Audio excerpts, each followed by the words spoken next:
let's go to the next match. Jake Ellinger against Ben Saunders. Intriguing welterweight matchup. Anytime Ben Saunders in a matchup, it's pretty interesting. He's very long, lanky. Ellenberger. I'm sorry. I like to call him Jake Ellinger for some reason. Yeah, what about Ellinger? Who's that guy? So Ellenberger is plus 120 entering the fight. Saunders is a slight favorite at minus 150. That sounds about right to me. Saunders comes in 8-1 professional record. What's most impressive about him is he's finished in all of his fights except one.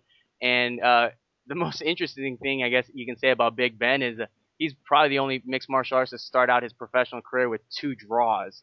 So that's an interesting note. Ellenberger, he's 22-5 record, biggest fight of his career coming up. What do you think about this matchup? I like Saunders going in. It's kind of tough to say how it's going to end, but I think Saunders could end this early. I just, I keep going back. I'm one of those "what have you done for me lately" type of guys. I don't like to go too far back and see what they've done 3 or 4 years ago. It really doesn't matter today.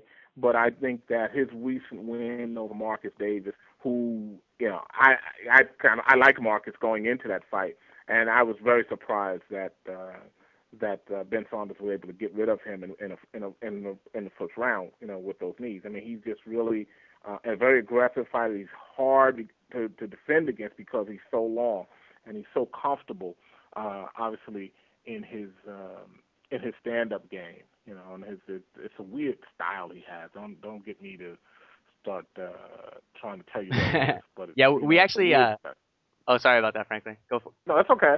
Oh, we actually had Ben on earlier in the show, and yeah, he was talking about just the combinations and the angles that he's able to bring. It's so unorthodox, and he's a brown belt in Brazilian Jiu-Jitsu, trains out American Top Team, so his resume is stacked.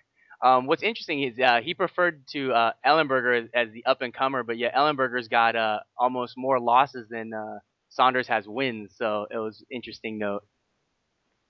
Well, Ellenberger, he's an up-and-comer in the sense that he's just now starting to make his way into it. And, yeah, he's got a few losses on his resume, but, you look at his last, say, 4 or 5 fights, and his only loss, I believe, was it Condit? Yeah, he lost a split to Condit, and pretty much that's it. He's gone 2, 4. He's won 5 out of his last 6. So yeah, he put on a licking on Condit. It was a great fight, one of the best fights on free TV all of last year. Yeah, I agree. I remember seeing that fight. I wasn't sure if that was his last most. Yeah, I think he won since then. Yeah, he beat Mike Pyle. Right, he beat Pyle. I was at the fight when he beat. That was in Vegas, and so. I remember that fight, but again, his abilities are. I mean, he's a good fighter. Don't get me wrong. I just think that he's stepping up, and this is a pretty big step up against a guy who's really hot right now. And yes, Ellenberger does have some decent hands. He's got good boxing skills, and he's got a well-rounded game. I don't think he's great at anything. I think he's good at what he does, but I don't see him as being, a dominant wrestler. I don't see him being a dominant boxer. I just see him being good at what he does. But I think that Saunders is tremendous with his Muay Thai, with his knees and his legs. And I think that that's going to be a big factor in this fight. And you got Saunders winning in the... I'll say the second round. I'm kind of hedging yet. You guys kind of got me on a good day. I haven't really come up with that one yet, but I'll say second round by Saunders. I think he will probably finish this fight early. Yeah, I got Saunders in the second round also.